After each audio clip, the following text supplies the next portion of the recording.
What's going on, fantasy football owners, fans, and YouTube of supporters of this channel, along with the YouTube nation in general? Chris Pearson here with you for the Week 2 recap and Week 3 preview video of the Fantasy Football Stock Report for your team, your home, your league, and your game. We have a lot to get to in this video this week. Starting with, of course, injuries, waiver options, breakdown of position like we always do every week. But we would definitely here be getting off to the wrong start if we did not discuss a couple major stories that are impacting the NFL this week. And we would obviously have to start with the Adrian Peterson situation. Let me explain something also that was discussed also on the brief Week 2 preview last week.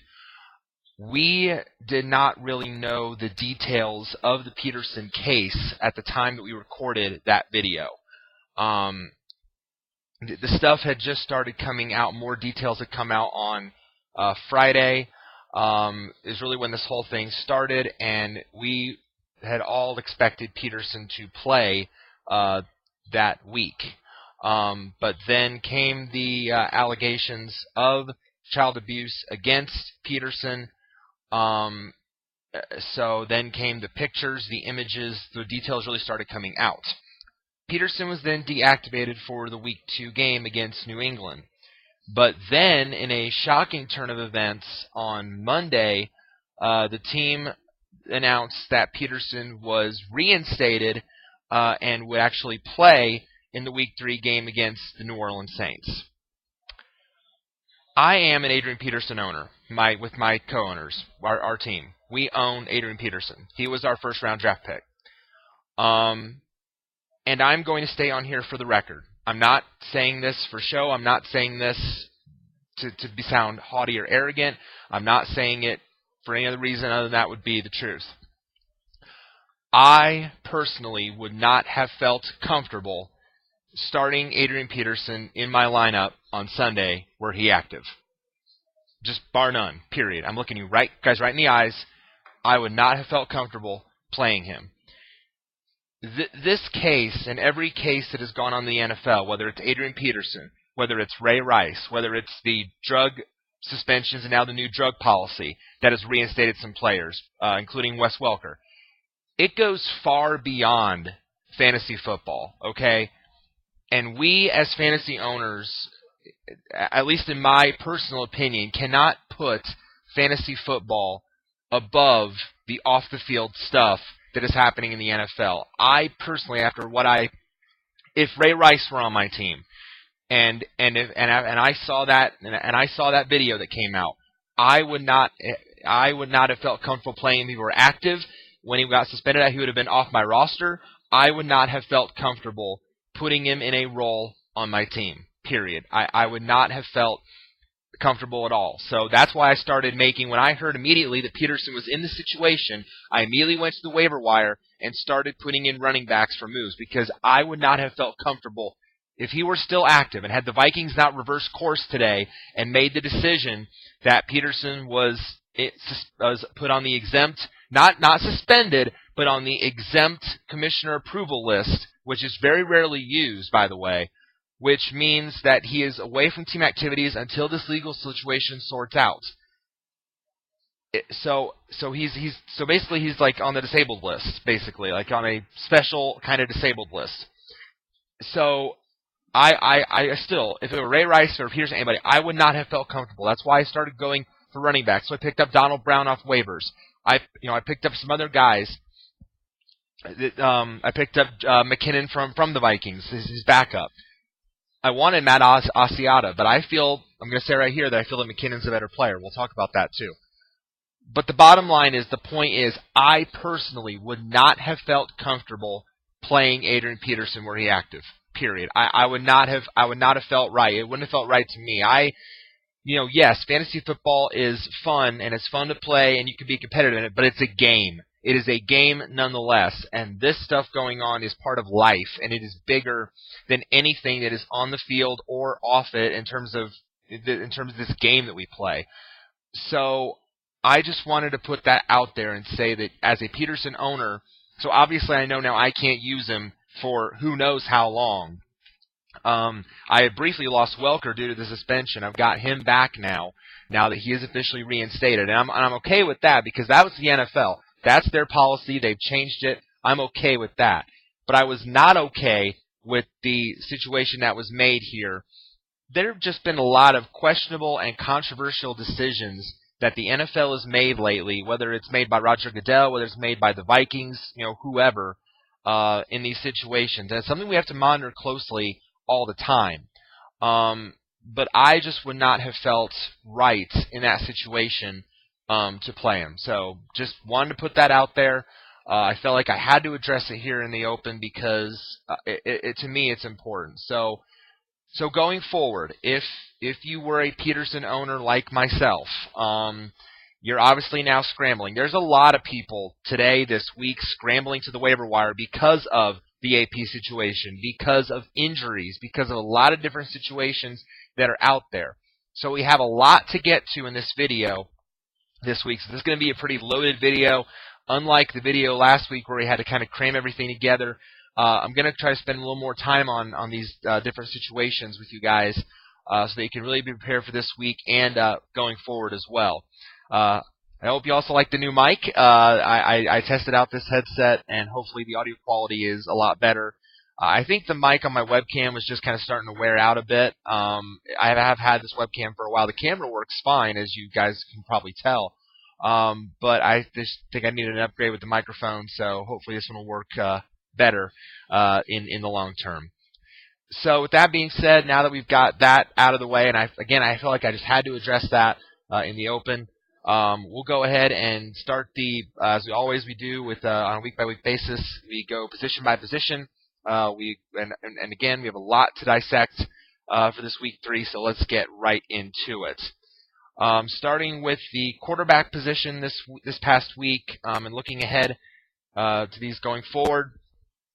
Looking back at week 2, Aaron Rodgers was the top quarterback last week. Actually, there were 2 top quarterbacks, and that's Aaron Rodgers and Jay Cutler. And their matchups last week were outstanding. Aaron Rodgers we told you to start your Packers against the Jets, and a lot of them benefited. Rodgers certainly did with 33 fantasy points. He lit up that Jets secondary. Really the only Packer that didn't benefit was Jarrett Boykin, who put up a major league donut at wide receiver, so I quickly got him off my roster. But Rodgers benefited. Jordy Nelson benefited massively, huge. Randall Cobb was huge in that game. Eddie Lacy. So Packers were huge last week. This week the Packers are traveling to Detroit to take on the Lions. Normally when these two teams with the Packers and the Lions get together, it's a great matchup. So obviously you're safe with Aaron Rodgers. You're definitely safe with Jay Cutler this week because Cutler now faces that same Jets team that Rodgers just carved up. So, and what a performance by Cutler, we have to say. I mean, the comeback on Monday night. When I was watching that game, I honestly thought that game was over. San Francisco looked in control of that game. They were up 17-0, and completely turned it around. Cutler was the engineer. He came back. He rallied the troops and led the comeback. He also had 33 fantasy points, so huge. He might even put that up again this week against the Jets. So definitely Cutler is a great starting option again this week for you as always. It was also nice to know that he had healthy receivers. A lot of people weren't sure about the availability of Brandon Marshall and Alshon Jeffrey, and a lot of people, I think, ended up sitting them in their leagues last week because they were kind of uncertain about their playing status. But as long as they practice this week, as long as they show signs that they're going to play, I think it's okay to keep those guys in your lineup as well. But definitely, you want to start your Bears this week again because if the Packers' offensive skill guys can do that against the Jets, just imagine what Mark Trestman and the Bears are going to do. So definitely go with your Bears this week. How about the week that Phillip Rivers had? Boy, he was the surprise this week. And I'm going to be honest, I might have made a big mistake in doing this, but I think I had to do this. Normally, Phillip Rivers is my number 2 quarterback. He was my guy behind Tony Romo as my second option. I even said on here, we weren't going to start him against the Seahawks. The Seahawks had a tough defense. It was a tough matchup. So nobody expected Rivers to go absolutely insane on Seattle, put up 30 fantasy points. He was only started, I think, in one league in like 20% of leagues. I mean, he was just a complete and utter surprise. Now the matchups are getting juicier going forward for him. So Rivers, I think, is a very strong option going forward. Now, I unfortunately could not hold on to Phillip Rivers on my roster because of the Adrian Peterson situation. I had to go scrambling for running backs, so I couldn't hold on to Phillip Rivers as my number 2 option. I didn't have the roster space. So that means now someone else in my league is going to take advantage of him, unfortunately. But if he's still out there in your chance by your league, he probably isn't owned in the vast majority of leagues. So by chance if he's still out there, I think he's a great option going forward. He takes on Buffalo this week, and while Buffalo's defense has been strong, surprisingly, this season, and they are 2-0, San Diego, you think about it, he threw 3 touchdowns to Antonio Gates last week. Of course, he's got a top weapon in Keenan Allen, who won't be on Richard Sherman this week. He's not going to have Ryan Matthews, but he's Danny Woodhead in the passing game. Rivers is going to be a very strong option, so definitely I would say a low 1, certainly high end 2, definitely someone you could put in your lineup if you don't like your top option at quarterback. So definitely worth a look at starting. Peyton Manning, as usual, another big week last week, 27 points. Now this week he is in the Super Bowl rematch this week against the Seahawks. It's in Seattle, but you're not sitting Peyton Manning. I mean, it might be a bit of a tougher week for him because we all know what happened in that Super Bowl last year, but that was last year. And here's another positive why Peyton Manning is an okay play this week as well. I mean, normally he is every single week. But here's why again against Seattle, because he's got Wes Welker back. So he has now all his arsenal of weapons. He's got Thomas, he's got Emmanuel Sanders, he's got Welker back, and of course he's got Julius Thomas. He's going to have the weapons there, and the Legion of Boom can't cover everybody. And Sherman's only going to be on one guy. And I don't think Peyton Manning's going to be afraid to throw at Richard Sherman a la Aaron Rodgers. So obviously you got to go with Peyton Manning even though the matchup is tough. Andrew Luck of the Colts. Surprise, surprise, the Colts are 0-2. And yes, that's frustrating, but I'm not panicking. As a Colts fan, I'm not panicking yet on Andrew Luck and the Colts season yet. The AFC South is relatively weak. The Texans are a kind of fluky 2-0. Tennessee's 1-1, not great. And Jacksonville is, well, still Jacksonville. They're 0-2, and they're going to be horrible until Blake Bortles is the starter. So I think Andrew Luck's going to be fine. He's still got a strong array of weapons. He did have 24 fantasy points last week, so that obviously you got to keep rolling with him. They play Jacksonville this week, so I think this is a great matchup for the Colts. I think they'll bounce back. I mean, they had the Eagles again. They kind of let that game get away from them but again, they could not stop Darren Sproles to save their life. So that's the big reason why the Colts let that game get away. So it wasn't Andrew Luck's fault. So although he did, and there was also some missed calls. I'm sure you guys were aware the Hilton interference that wasn't called. Let's see, and then there was the one. The horse collar, that was a horse collar. It shouldn't have been called, but it was called anyway. So there was a lot to discuss. But the Colts, you realize the Colts, yes, are 0-2, but they've only lost those games by 10 points combined. So they could easily be either 1-1 or 2-0. So just don't give up on the Colts yet. Don't give up on Andrew Luck either, because you want to start your Colts this week because this is a great matchup going up against Jacksonville. Jacksonville, really no semblance on offense right now. The offensive coordinator is frustrated with Jacksonville's receivers. Chad Henne, we know, is terrible. When they start Bortles, are going to be awful. So you start your Colts this week. Don't give up on them. Washington, their situation. Kirk Cousins is one of the better backups in the NFL, and now that RG3, he's probably one of the bigger injuries this week. RG3 dislocates his ankle. But there was no fracture, so that was really the good news with RG3. If there's any good news come out of the injury, of course, it looked really awful watching it on television, not for the squeamish. But the thing of it is, so usually they said the prognosis is like 4 to 5 weeks. It could be longer. We don't know yet for sure. But for now, Kirk Cousins is the guy in Washington's offense, and he definitely is one of the stronger backup options and definitely could be a solid starting option for you. Again, if you're not solid at quarterback or if you want to, maybe a 1-week plug-in start if your quarterback is a bad matchup, Cousins could be a guy you turn to. He put up 22 points last week. Was 22 of 33 for 250 yards with 2 touchdowns last week.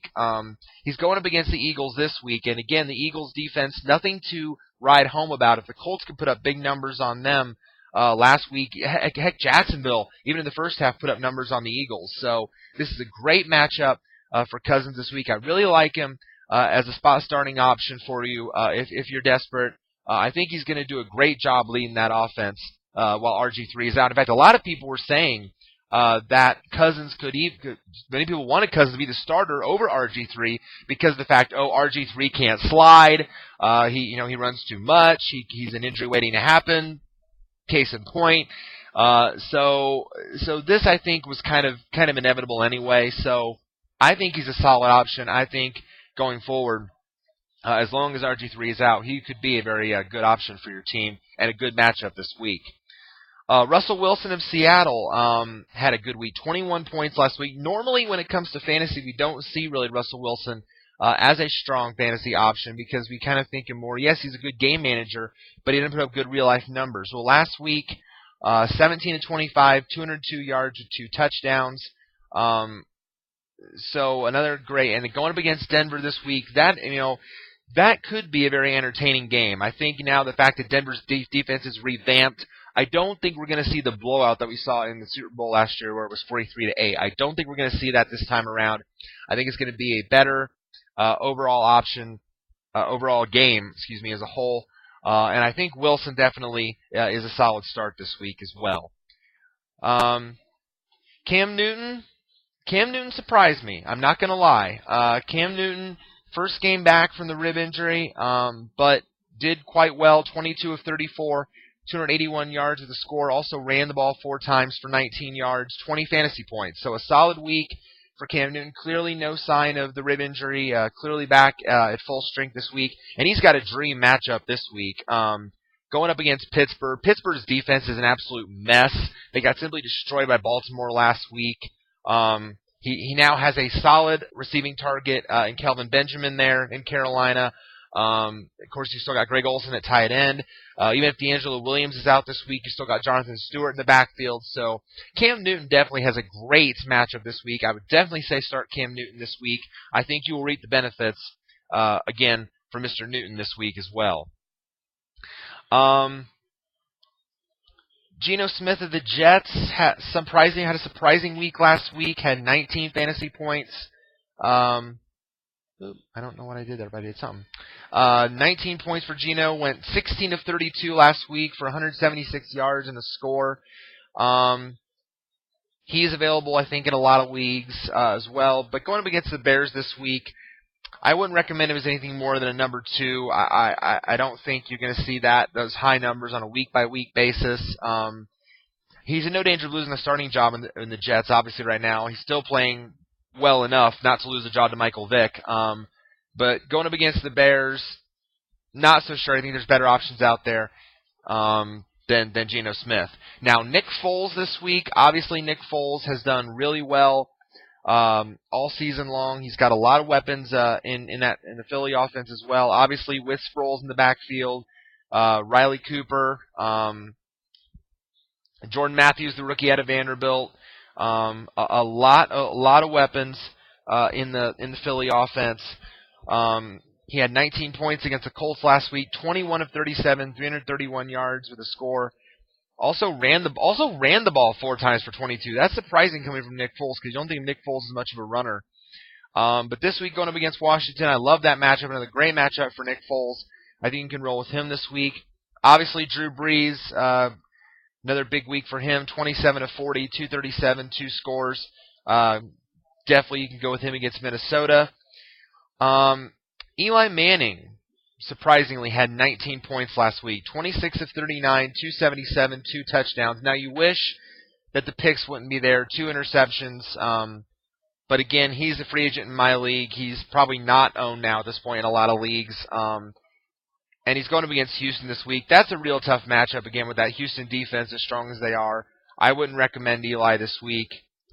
Joe Flacco, 18 points last week, 21 of 29, 166, 2 touchdowns. More of a number 2 against Cleveland this week. That Cleveland secondary is usually very strong. Now he did miss practice today. Flacco did miss practice with an illness, so he is questionable for this week's game right now against Cleveland. So monitor that situation. But I don't think Flacco is a strong starting option. Normally he isn't anyway, and I wouldn't recommend him for the Cleveland matchup this week. Derek Carr of Oakland. Derek, he didn't have a bad week last week. The rookie went 27 of 42, 42 passing attempts. That's for an Oakland offense. That's quite impressive. 263 yards, had a touchdown, 2 interceptions, but that's normal for a rookie. Also ran the ball 4 times for 58, so definitely has some versatility there. Going up against New England this week, not a recommended starting option, but again, maybe more of a number 2 or a high, low 2, high number 3 if you're desperate at quarterback this week. Maybe a spot start. He's got solid options there, even though Rod Streeter's out. He loves throwing to James Jones. I just got James Jones off waivers this week. He has a nice rapport going with James Jones. That's really his main option there. So again, more number 2, number 3. And then again after that, kind of a big drop off. Josh McCown of Tampa Bay, more of a number 2 against Atlanta. Ryan Fitzpatrick of Houston. Andy Dalton of Cincinnati against Tennessee this week. That's again more of a number 2. I don't recommend him as a big start. Matthew Stafford only had 15 points last week, but again, you can't afford to sit Matthew Stafford, especially not against Green Bay. 27 of 48 last week, 291, a touchdown and a pick, only 15 points, but you're not sitting Matthew Stafford against Green Bay. That's going to be a shootout. Brian Hoyer of Cleveland, again, I only see him as a desperate number 2, number 3, had 14 points last week. E.J. Manuel, again, more of a number 2. Tannehill, Alex Smith. Now, Colin Kaepernick did not have a great week last week against Chicago. 21 of 34, 248, and a touchdown, but what hurt him was the 3 interceptions. That really hurt Kaepernick's total last week, 13 points in a CBS league. He did run the ball 9 times for 66 yards, so you like to see that from Kaepernick. Going up against Arizona this week at Arizona, that is a tough matchup for Kaepernick, but I don't think you can sit him if you have him. I still think he's a fairly solid play. So again, maybe more of a number 1, number 2, not a solid starting option, but certainly one that you can start if you're in a pinch at quarterback. Tony Romo only had 13 points last week. 19 of 29, 176, and a touchdown, but that was to Dez Bryant, who obviously is his main go-to weapon at receiver. No turnovers this week, so for us Tony Romo owners, that was nice to see after the 3 picks he threw in week 1. Going up against the Rams this week, that's a tough matchup as well. But again, I see Romo as a number 1, number 2 option as well. Chad Henne, again, I'm going to say this about the Jaguars. Any Jaguars, I would not start any Jaguars until Blake Bortles is named the starter. I just can't see any of them being productive. That includes guys like Toby Gerhart, any receiver, Allen Hurns, Marquise Lee, Allen Robinson, the tight end. I wouldn't start any Jaguars till Bortles comes the starter because that Jacksonville offensive line is putrid. They cannot pass protect. They cannot run block. They cannot do anything right now. Toby Gerhart, who I thought would be a solid number 2 back, and I drafted my number 2 back, through 2 games has I think 50 yards rushing and no touchdowns. So, and I just dropped him for McKinnon out of Minnesota. So I don't trust Jacksonville players right now. Can't do it, as Mike Singletary would say. So I just can't trust any Jaguars right now. Jake Locker of Tennessee, tough matchup this week going at Cincinnati. Bengals are tough at home. I can't recommend him as a starting option this week. Matt Ryan of Atlanta going up against Tampa Bay. I think Ryan's going to be much better this week. He only had 11 points last week, 24 of 44, 231, and a touchdown. Did throw 3 interceptions, but it'll be much better matchup against Tampa Bay this week. I think you can go with Matt Ryan. Same with Tom Brady against Oakland. Brady's going to have a bounce back big this week. Didn't have to do much last week, carving up Minnesota. Was 15 to 22 for 149 and a score. But he'll bounce back this week. Now, Austin Davis of St. Louis. Shaun Hill did not play last week. You realize now St. Louis is down to their third quarterback option because of injuries. Bradford is out for the year, and then Shaun Hill, I think, hurt either his groin or his thigh last week. So now in comes Austin Davis. And really, he didn't do too bad, but I don't think you can start him just yet. Even with a juicy matchup against Dallas this week, I can't see him as anything more than a desperate number 2, number 3 play if you're in a pinch. It's only because of the matchup. He was 22 of 29 for 235. So decent numbers, but not only 9 fantasy points in a CBS league. So I can't recommend him yet. I don't trust Matt Cassel in Minnesota. Eventually, Teddy Bridgewater's going to be the starter there anyway, so I can't trust him. Drew Stanton of Arizona, no. Wait till Carson Palmer comes back healthy. Now, Ben Roethlisberger had a horrible week last week. 22 of 37 for 217 with a pick, only 6 fantasy points in a CBS league. And I can't recommend starting him against Carolina this week. Panthers defense way too strong. I don't like him this week. Definitely sit Big Ben. And then after that, again, guys that really don't get much playing time. So, and then of course you're not playing RG3 because he's out 4 to 5 weeks. All right, so that's it for quarterbacks. Moving on to the running back position. Top running back from week 2, I just talked about him, Darren Sproles. Why the New Orleans Saints ever let him go is definitely going to be an ongoing mystery. I mean, the guy is the standard of dual threat running backs. Yes, he can tote the ball. He doesn't do that very often, but when he gets out in the open field and when he's quick, he is lightning quick. And if you have a defense that cannot stop him, like the Colts, unfortunately last week for me as a fan, you are in big trouble. And Darren Sproles showed that last week. Again, as I said, the Eagles this week are pretty much one of the starts of the week because they're going up against Washington. Washington's defense, not great, as we've seen for years. Start your Eagles this week. Definitely you're starting Darren Sproles. Only ran the ball 4 times for 26 yards. Running the ball, that's LaShawn McCoy's job, okay? That's Shady McCoy's job. But with Darren Sproles, 7 catches, caught them all from Nick Foles. 7 targets, 7 catches, 152 yards. So, didn't find the end zone on receiving, but he rushed it for a touchdown. That long touchdown, I think. So, 23 fantasy points. You're definitely starting Darren Sproles.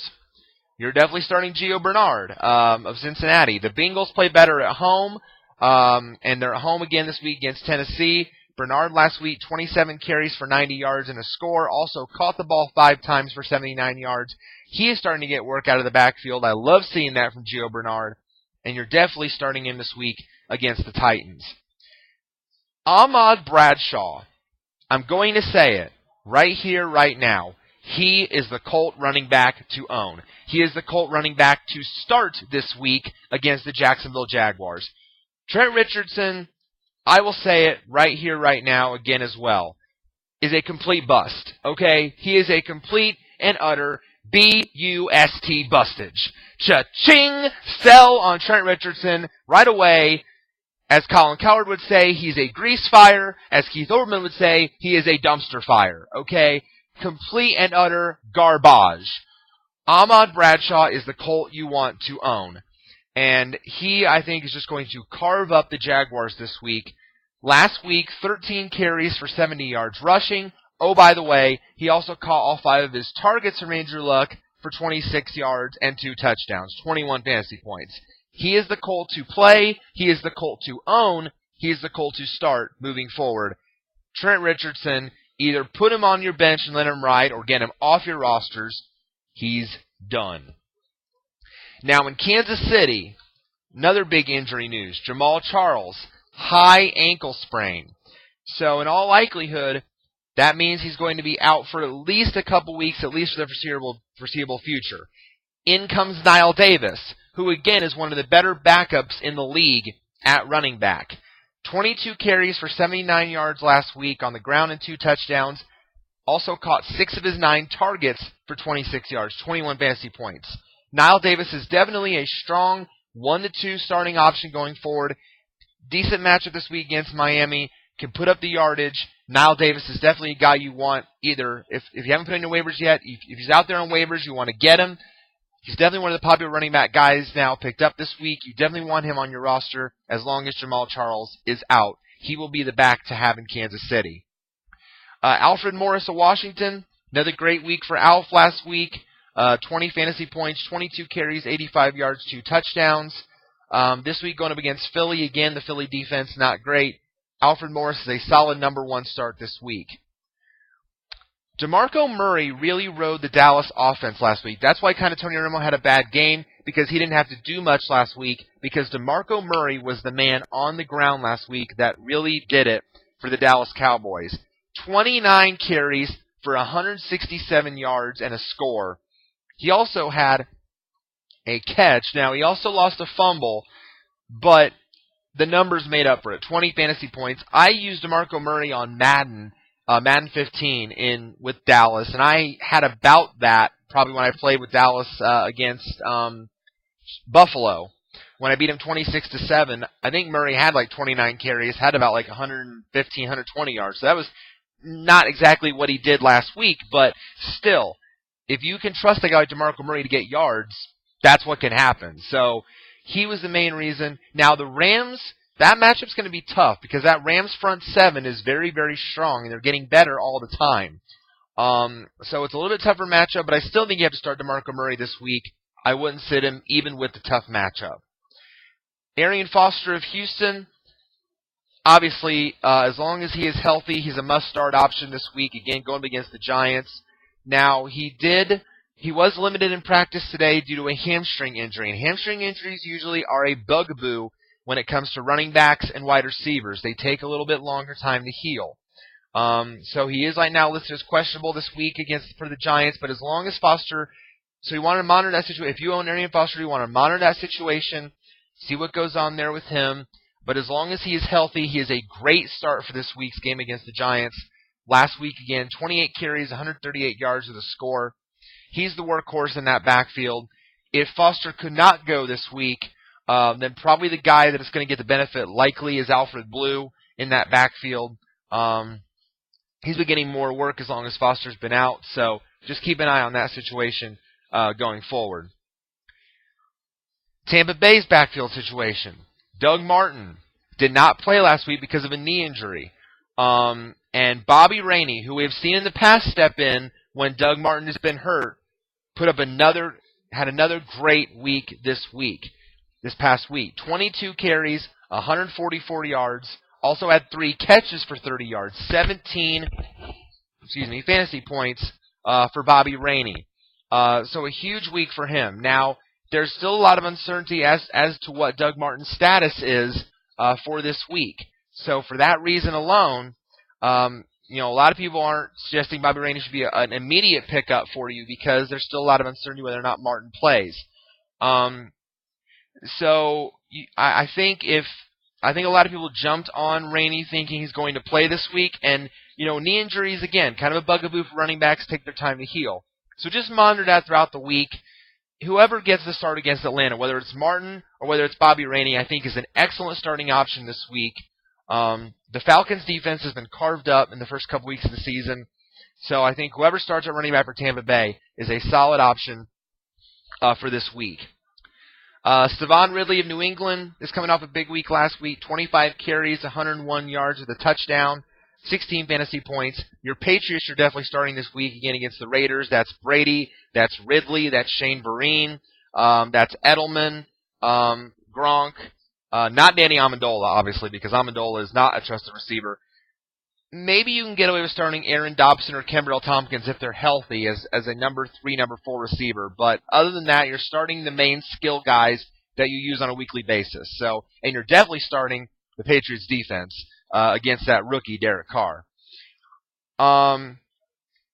Saints backfield.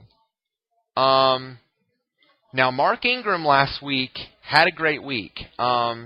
He had 16 fantasy points, 11 carries, 83 yards, and a score, plus 3 catches for 21. But then it was revealed that he had a broken hand, and he will miss a month of playing time.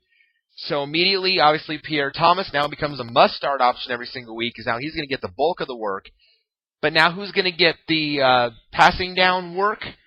Khiry Robinson. You've probably heard the name before when Ingram was struggling or was injured in the past.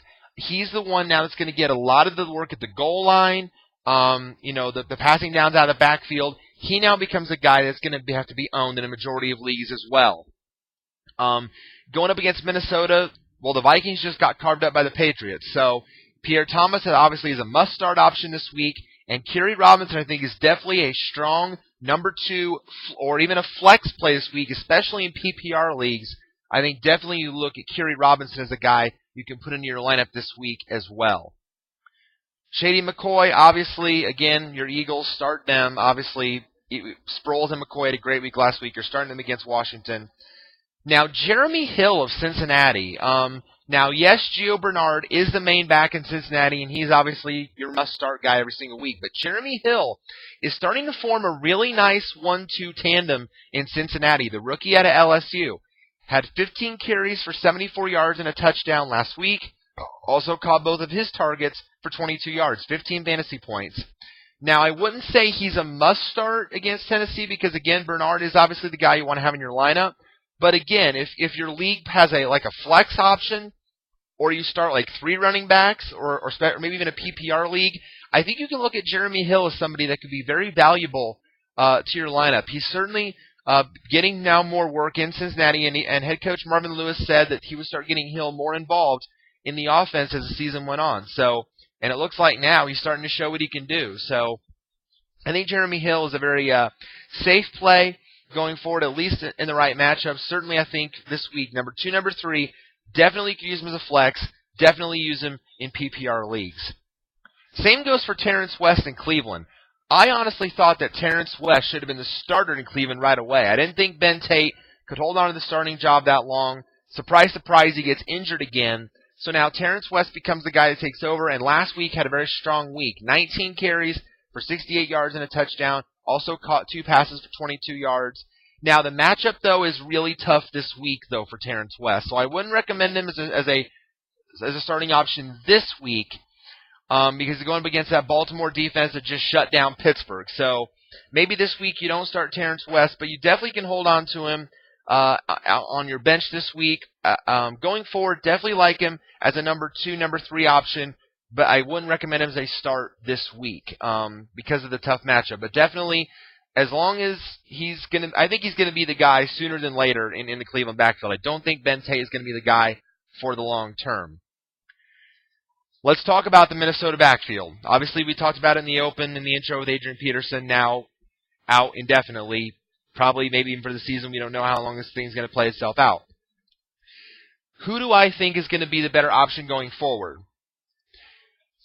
Obviously, the guy that's going to get, I think, the bulk of the ground and pound carries is Matt Asiata. I think he's going to be the guy that gets that work. Now, last week, he had 13 carries for 36 yards. Not great, at 2.8 yards per carry.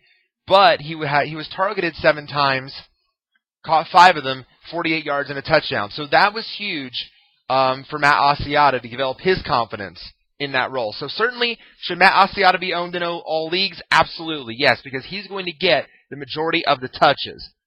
But don't fall asleep on Jerick McKinnon. I think McKinnon is going to be a huge dual threat. The Vikings have got to start using him more out of the backfield because, and I got him off waivers. I wanted to get Asiata first, but somebody else beat me to him. So I got Jerick McKinnon off waivers. I dumped Gerhart for McKinnon, but I tell you what, in the long run, I think that's going to be a better move for me because McKinnon is a dual threat freak. He's very, very fast. I think I see him in a similar vein to Darren Sproles. So I think the Vikings will start using him more and more. So going up against the Saints this week, obviously I think Asiata is a strong number 2 play. I think he's definitely someone you can put in your lineup if you start 2 running backs as a nice option. But I think McKinnon is going to start getting involved. I think I can certainly see McKinnon as a number 3 option or a flex this week, and in PPR leagues, I think he could be a strong play as well. I think the Vikings are going to get him more involved. It might be a slow process. They'll probably start putting Asiata out there first, and then maybe throw McKinnon in later. This will definitely be, I think, a committee situation as the season goes along. But if it gets to a point where McKinnon starts outplaying Asiata, then they might make McKinnon the full-time guy. So just keep an eye on that. But definitely, Asiata and McKinnon need to be owned in all leagues. So again, I think Asiata, definitely worth a look as a start this week. McKinnon, number 3, or a flex in PPR leagues. Frank Gore of San Francisco had 13 points last week, 13 carries, 63 yards, and a touchdown. Tough matchup going to Arizona this week, but I don't think you can afford to sit Frank Gore. So I see him again as more of a number 2, number 3 option. Darren McFadden of Oakland. We don't know how long Maurice Jones-Drew is going to be out. He's usually the guy in Oakland, but now that he is out, now McFadden gets the work. 12 carries for 37 yards and a touchdown last week. Also caught 2 passes for 31 yards. So we don't know what that situation is going to be there. But going up against New England, the Patriots defense has been nothing to write home about this season. So maybe you get away with McFadden if you're desperate as a number 2, number 3 option this week as well, as long as Jones-Drew is out. Now, the Carolina backfield. D'Angelo Williams did not play last week due to a thigh injury. So his status is very much up in the air for this week. If Williams is out, then Jonathan Stewart becomes a really intriguing option.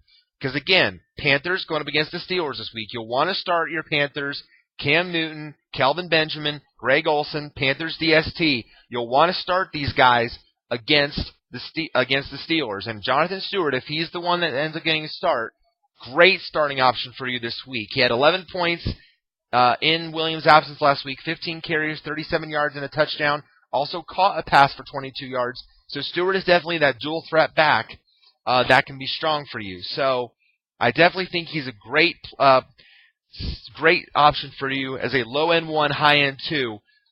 Whoever plays this week would be in that role, whether it's Williams or Stewart. Great option for you this week, but keep an eye on Jonathan Stewart.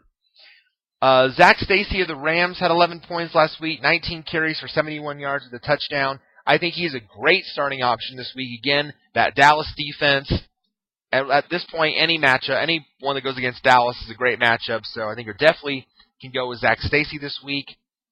Obviously, you're starting beast mode against Denver. Chris Ivory of the Jets, 13 carries, 43 yards last week with a touchdown, 10 fantasy points.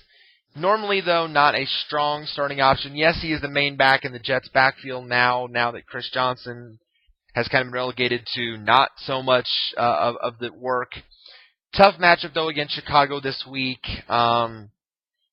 Maybe more of a desperate number 2, number 3 play there. Now, Andre Ellington, it's nice to see him back healthy in Arizona. Although it's interesting to note that Ellington had 15 carries for 91 yards last week and also 1 catch for 10 yards. So he had 10 fantasy points. His backup, Jonathan Dwyer, also was getting involved. He had 9 carries for 31 yards and a touchdown. So is this starting to become a committee in Arizona? Should Ellington owners become frustrated? I don't know. Now, there's a report now out that Jonathan Dwyer now, though, has been deactivated over, guess what? A domestic violence incident, a la Ray Rice. So it looks like if that is the case, that means that Ellington is going to be the main back now in Arizona going forward.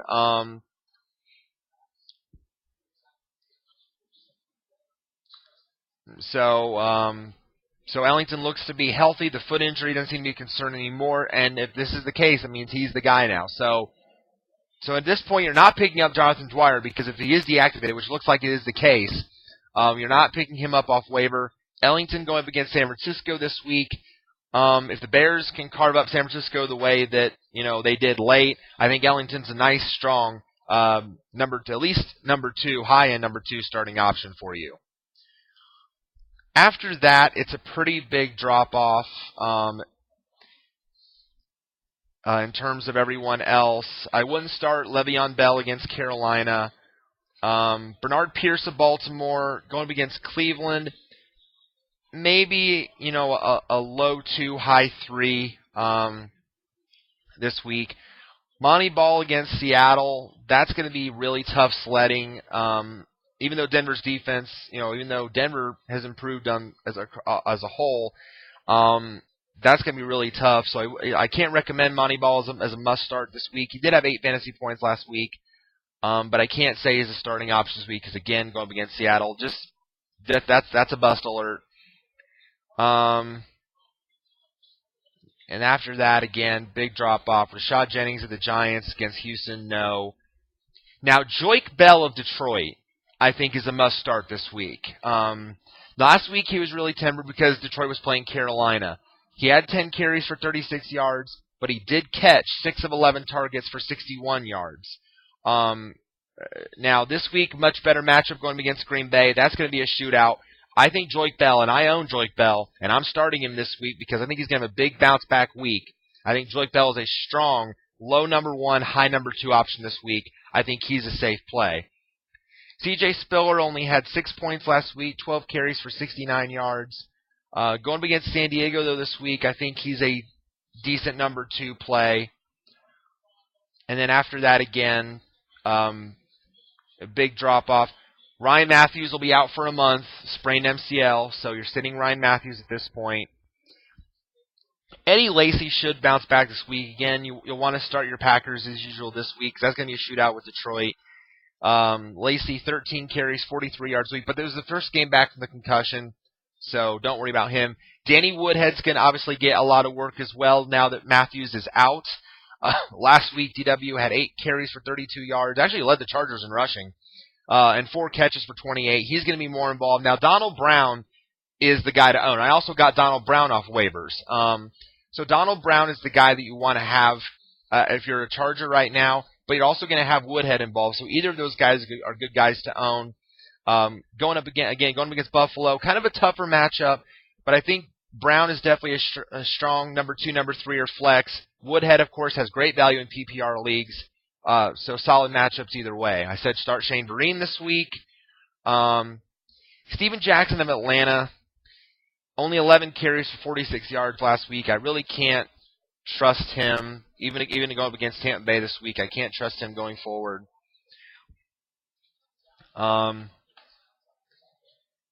Lamar Miller hurt his ankle last week, so his status is up in the air for this week.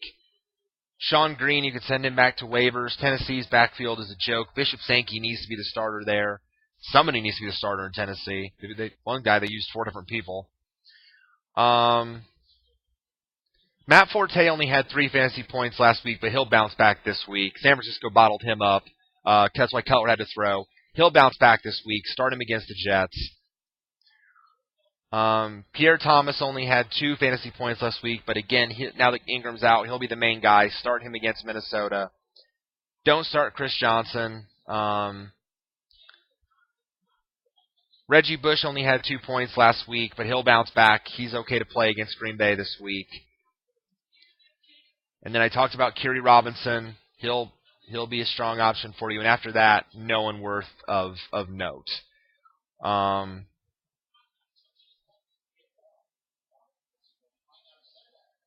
Okay, so moving on now to the wide receivers.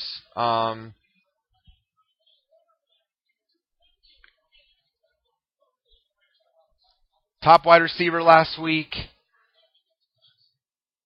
It's slowly loading up here. Again, was Jordy Nelson, and I mentioned it with the Packers, who had the great matchup last week. No surprise that he had a very strong week last week.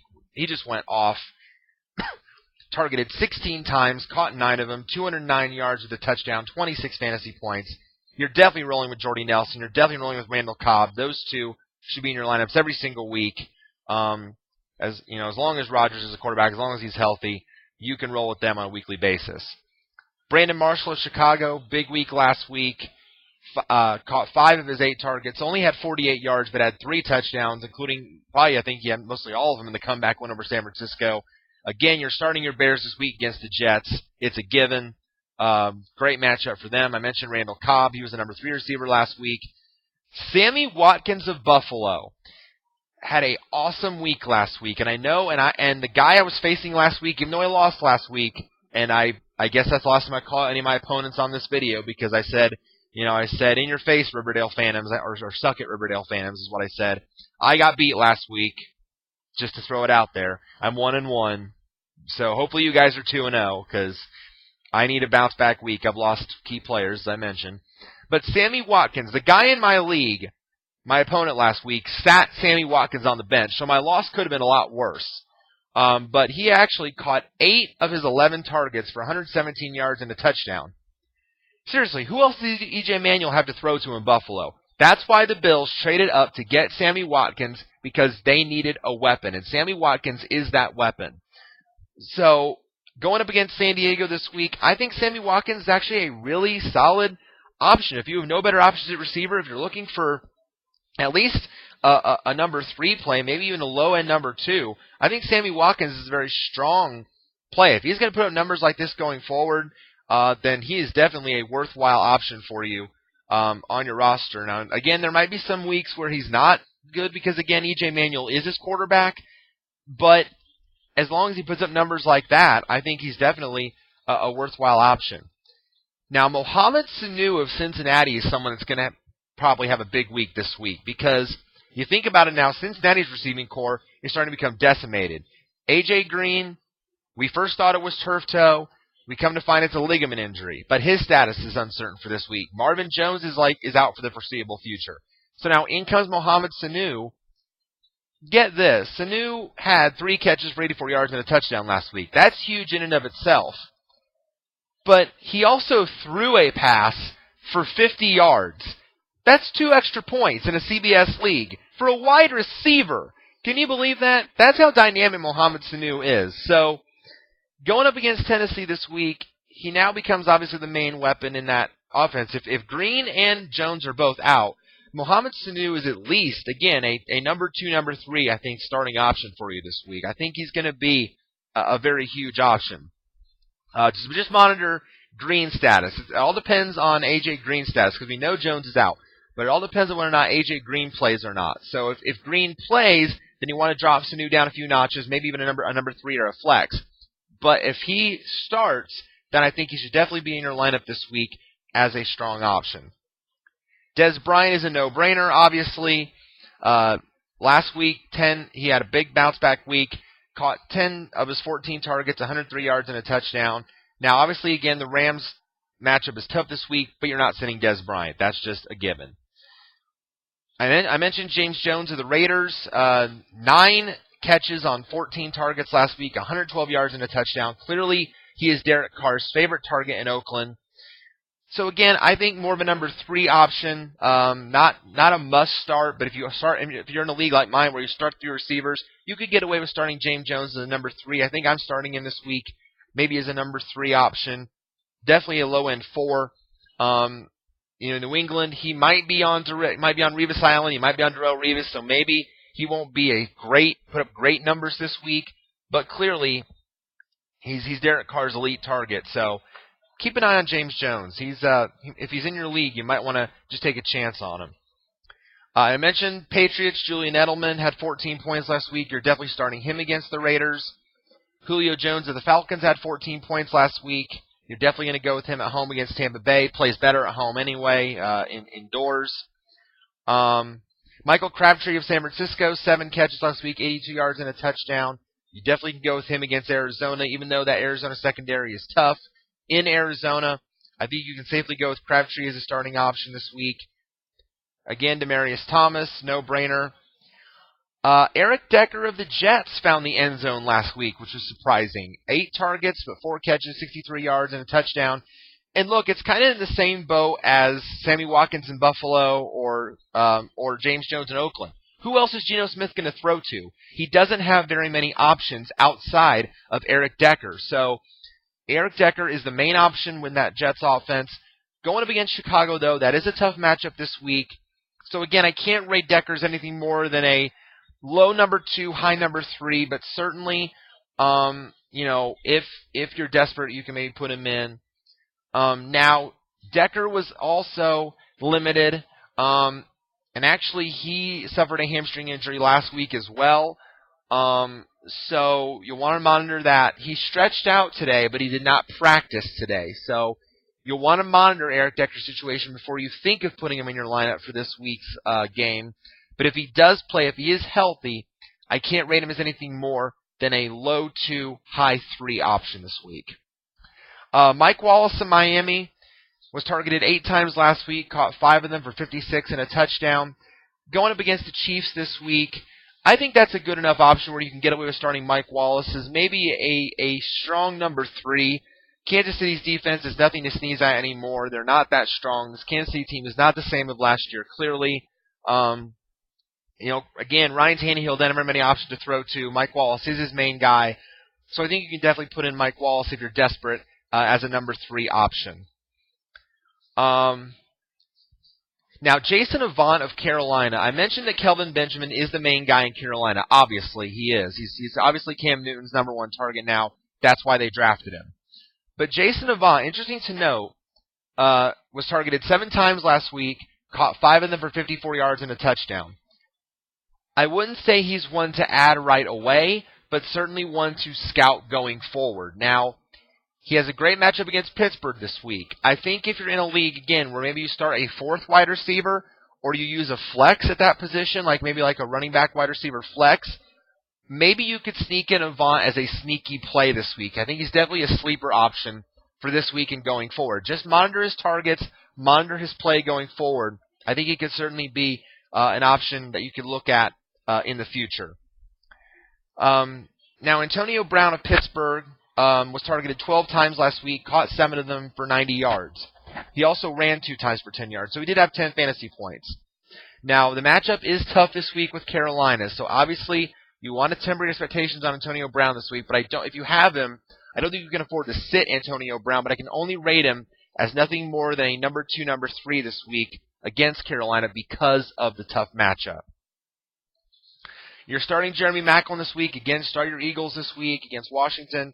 Maclin had 4 catches for 45 yards and a score last week. Was targeted 11 times, just starting Jeremy Maclin. The question becomes also who you want to start at wide receiver in Cleveland. Because there are a couple guys that are really starting to get a lot of targets, and that's Miles Austin and Andrew Hawkins. Now, Josh Gordon, under this new policy, Josh Gordon is no longer suspended for the year. He's probably eligible to return in November, I believe is what I read. November 12th, I think. So it's a 10-week suspension now. So until that time, if you want a Cleveland wide receiver, who do you want to own? Personally, I think the preference for me would be Andrew Hawkins. I think he's gotten more targets of late, especially in PPR leagues. I think his value is huge.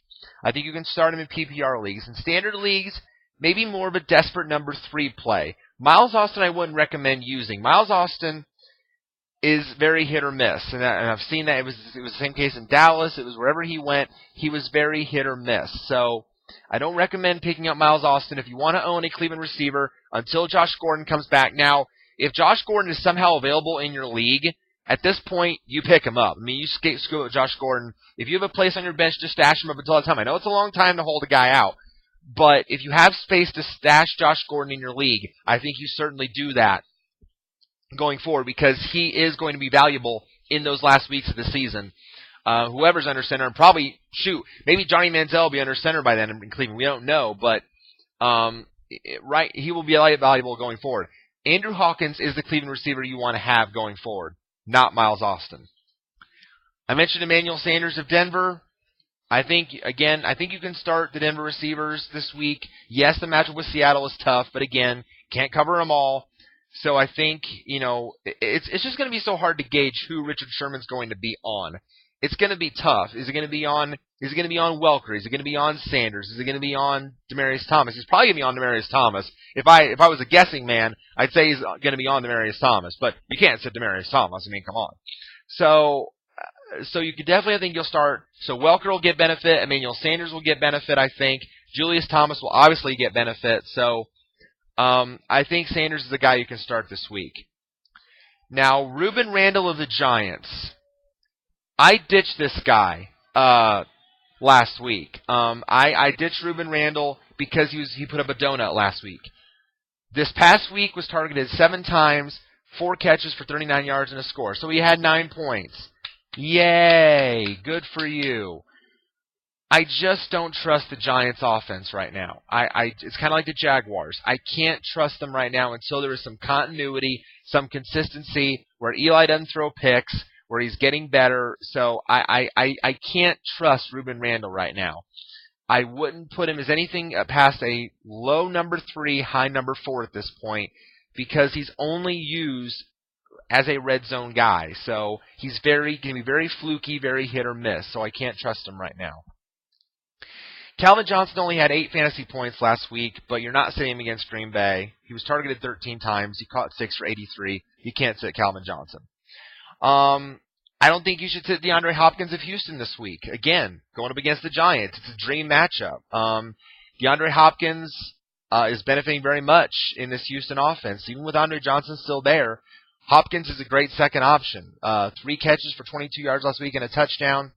I think you can roll with him as a low number 2, high number 3 this week against the Giants. Start Percy Harvin against Denver. Percy Harvin ran the ball last week 2 times for 45 yards and a score. He only had 1 catch for 5, but that's 8 fantasy points, and because he lost a fumble. But Percy Harvin, they're very much using him in a hybrid form with that, being able to run the ball. So I think you can definitely use Percy Harvin against Denver this week. I mentioned Andrew Hawkins. Interesting name, Brian Quick of the Rams. Quickly becoming the number 1 option for the Rams offense. Whether it's Sean Hill throwing in the ball or Austin Davis, Brian Quick has emerged as the number 1 receiver in St. Louis. He only had 7 catches for 74 yards, but in PPR league, Brian Quick's value is very huge. So definitely think you can use Brian Quick in a PPR. It's a great matchup against Dallas this week. I think he's definitely one to potentially get off waivers. You can use him as a number 3 or a flex in standard leagues. You can definitely use him as a strong option in PPR leagues. Steve Smith of Baltimore, targeted 10 times last week, caught 6 of them for 71 yards. I'd say a decent number 2, number 3 against Cleveland this week as well. I mentioned Andre Johnson. You could definitely start him this week. After that, it's a pretty big drop-off.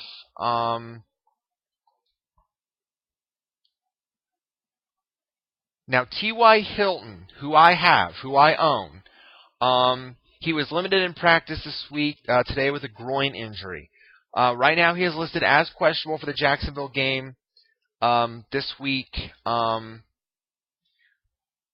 So I'll definitely be monitoring that myself. But if as long as Hilton is healthy, if he plays, I think he has a big week this week as well. Same for Reggie Wayne. Again, Jaguars, great matchup. Hilton was targeted 11 times last week, caught 6 of them for 65 yards. So definitely, I think, a great option this week as well. Vincent Jackson of Tampa Bay only was targeted 7 times, caught 4 for 51. You really can't trust Tampa Bay receivers right now. That includes Mike Evans, because Tampa Bay's offense very rough right now. They're more. I think that right now they're more of a run-oriented team with Martin or Bobby Rainey. I think that's the direction they're going to go with Atlanta this week, because again, Atlanta's been gashed on the ground. So I can't really suggest them as starting options this week. Now, another interesting name to point out that I think you guys need to follow is Devontae Adams of Green Bay. I think he has surpassed Jarrett Boykin as a number 3 receiver. Now, I'm not going to call him a starting option yet, but certainly I think he's one to monitor going forward, because Boykin had a drop last week, and this is the reason why Boykin had a donut, because he had a drop last week, and then Rodgers didn't look his way again. He targeted Adams 7 times, caught 5 of them for 50 yards. That's 5 fantasy points. That's about number 3, number 4 numbers. So I think you want to monitor Devontae Adams going forward. Not someone you want to put on your team right away, but certainly one to look at in the foreseeable future. Put him on your scout team, if you have a scout team. Put him on someone you're watching in the near future, just to keep that in mind. Keenan Allen only had 5 points last week, but you can still start him this week. I wouldn't suggest starting Marcus Wheaton of Pittsburgh this week. I think you still start Antonio Brown, but not Wheaton against Carolina. Golden Tate of Detroit was targeted 8 times last week, caught 5 for 57 yards. More of a number 3 against Green Bay this week. Larry Fitzgerald, 10 targets last week, caught 6 for 51. I think it's okay to start him against San Francisco. Monitor whether or not Carson Palmer's healthy, because usually when it's not Carson Palmer throwing Fitzgerald the ball, his numbers tend to decline. With Stanton at quarterback, so just monitor that. But I don't think you can afford to sit Larry Fitzgerald, so don't fully sit him, but just expect his numbers to be kind of lower if Carson Palmer doesn't play. Cordero Patterson in Minnesota. Now the AP is out. Cordero Patterson is a guy to watch. He only had 4 catches for 56 yards last week, but I think his role in the offense is also going to increase going forward. I think going up against the Saints this week, I think especially a decent number 3 option this week for you. If you're desperate at wide receiver, I think he is definitely a guy you can put in as a number 3 option for you. And then after that again, I mentioned Kelvin Benjamin. Now, he did have an off week last week. He was targeted 8 times, only caught 2 for 46. But I think you can still start him against Pittsburgh this week. It's a great matchup. Roddy White against Tampa Bay. I think he'll bounce back this week. He had an off week last week. Same goes for Alshon Jeffrey. Only had 3 catches for 47, but you'll definitely want to start him against the Jets this week. Dwayne Bowe only had 3 catches for 40 yards last week. I wouldn't recommend starting him against Miami. Anquan Bolden, I think, will bounce back. 2 catches for 34 last week, but he's targeted 6 times. I think he'll be an okay number 2, number 3 against Arizona.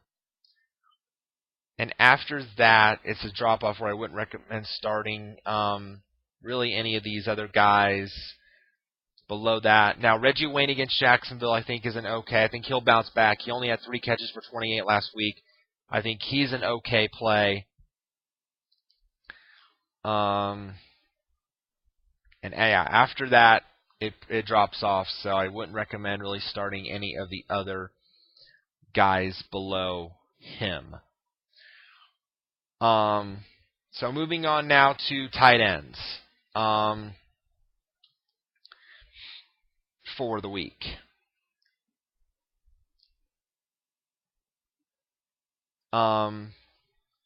Antonio Gates, of course, had the big week last week. With Phillip Rivers throwing to him, had caught all 7 targets, 96 yards, 3 touchdowns, 27 fantasy points. And again, the matchups, like I said, are great for San Diego going forward. The passing game is going to definitely be involved. You can definitely start Antonio Gates. Jimmy Graham, obviously, is a must-start, especially against Minnesota this week. 10 catches, 118 yards this week, and 2 touchdowns. Definitely keep rolling with Jimmy Graham. Delaney Walker of Tennessee really went off last week and had a huge game. 10 catches on 14 targets, 142 yards, had a touchdown, 20 fantasy points. I think definitely against Cincinnati this week, even though Cincinnati is tough at home, I think Walker is a guy you could plug in if you're desperate at tight end as a low-end number 1, high-end number 2 option, definitely for you. Or definitely if you can use the tight end as a flex option, I think Delaney Walker definitely fits that bill. Now, Niles Paul is also a name that you want to really think about for Washington. Jordan Reed is hurt. He was out last week. So Niles Paul now comes in, and even though Kirk Cousins is quarterback in Washington, he apparently liked throwing to Niles Paul because he was targeted 11 times, caught 8 of them for 99 yards and a touchdown last week, 15 fantasy points. So that's huge.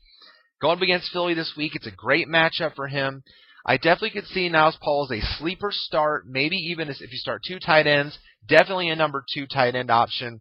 I really like him as long as Jordan Reed is out. Owen Daniels of Baltimore had a huge week last week, caught all 5 of his targets for 28 yards, 2 touchdowns. Now, usually Dennis Pitta is the guy in Baltimore that gets a lot of the work, but if Daniels is going to get the work in the end zone, maybe not one you want to put in right away as a starting option for you. Maybe one to monitor, though, going forward. If you're desperate at tight end, maybe a number 2 again or a flex. Martellus Bennett of Chicago, another big week for him last week. 7 catches on 8 targets, 37 yards in the score. Definitely start him against the Jets. You're definitely starting Julius Thomas regardless of the matchup. I mentioned Zach Ertz last week. We kind of put a play on his name, I know, but Ertz the Hurts hurt his opponent last week, the Colts. 4 catches, 86 yards. Definitely start him against Washington this week. Travis Kelce of the Chiefs, he's an interesting name to follow as well. If you're desperate at tight end. 4 catches on 6 targets last week, 81 yards. Going up against Miami. Again, not a recommended starting option, but definitely, again, a number 2 or a sleeper this week if you're in a pinch at tight end. Same goes for Larry Donnell of the Giants. Now, normally I wouldn't recommend really any Giants players, but if you're in a pinch at tight end, Eli Manning really likes throwing to this kid, Larry Donnell. So 7 catches on 9 targets, 81 yards. So again, maybe a spot sleeper start option, number 2, number 3 for you this week, and maybe even going forward. Apparently he likes throwing to Larry Donnell. Greg Olsen, start him this week. Start your Panthers against the Steelers. Kyle Rudolph of Minnesota had a decent week last week. 5 catches for 53 yards. Maybe you can get away with starting him as a number 2 or a desperate, again, a flex against New Orleans. But with him, I don't know if I'm going to really rely on him until Bridgewater's the starter because I can't trust Matt Cassel right now. After that, it's a big drop-off. Now, Jason Witten targeted 7 times last week, only 4 catches for 32 yards. Tough matchup with the Rams.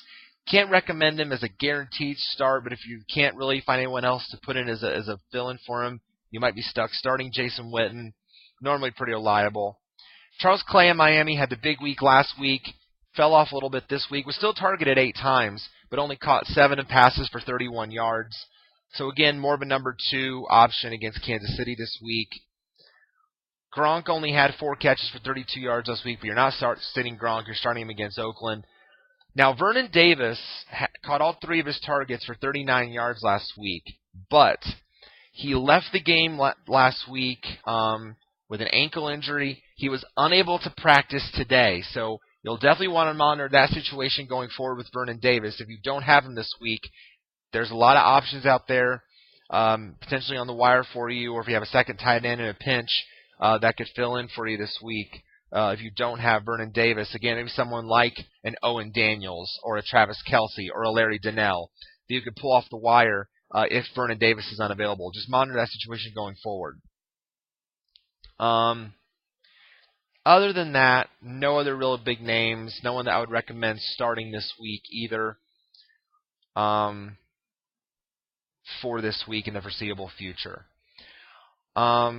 If you're looking at kickers this week, kickers that I really like this week, Dan Bailey of Dallas had a big week last week, 16 fantasy points, even though the Rams matchup is tough. Since the Rams defense is tough, there'll be a lot of opportunities for field goals, I think, this week, so Bailey, I think, is a good start. Nick Novak of San Diego against Buffalo, I think, is a great starting option. Mason Crosby of Green Bay against Detroit. That's going to be an offensive shootout. Greg Zuerlein of the Rams against Dallas. Love him this week. Randy Bullock of Houston against the Giants. Gostkowski of New England against Oakland. Cody Parkey of Philadelphia against Washington is a great starting option this week. Graham Gano of Carolina against Pittsburgh. Vinatieri of the Colts against Jacksonville. Again, anyone I'd recommend as a starting option in the great matchups. I think you can go with kicker here as well. So those, I think, are the main guys that are going to have really, really big weeks. Robbie Gould of Chicago against the Jets, I think, will get his opportunities. He'll bounce back this week. Those really are the only guys that I think are going to have a big week. Now, Detroit. The Lions have said that they are sticking with Nate Freeze for now in Detroit, even though he missed 3 kicks last week, and they tried out a lot of kickers this week. I think they tried out like Garrett Hartley, they tried out Rob Baronis, so I think they tried out Josh Scobie. So they're trying out a lot of guys. Actually, no, they didn't. I'm sorry, Scobie's still a kicker in Jacksonville. My bad. But so they're trying out a lot of different guys, but for now they have announced they are sticking with him. So for now he's still the kicker. I wouldn't recommend him as a start right now going forward. See what happens with him. Other than that, no other guys that I can recommend there.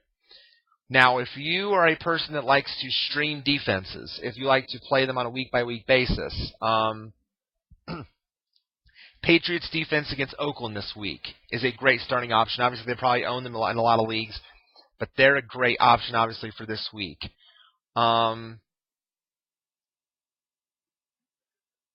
Otherwise, Ravens against Cleveland, I think they're going to have a good week this week. Obviously, the Bears D against the Jets, I think, is a great option this week. Panthers DST against Pittsburgh. I own the Panthers DST. I expect a great week from them this week. Bengals DST against Tennessee at home, I think, is a good matchup. Cincinnati plays better at home, so I think that could be a foreseeable good matchup this week. Texans DST against the Giants is a great matchup for interceptions this week as well. And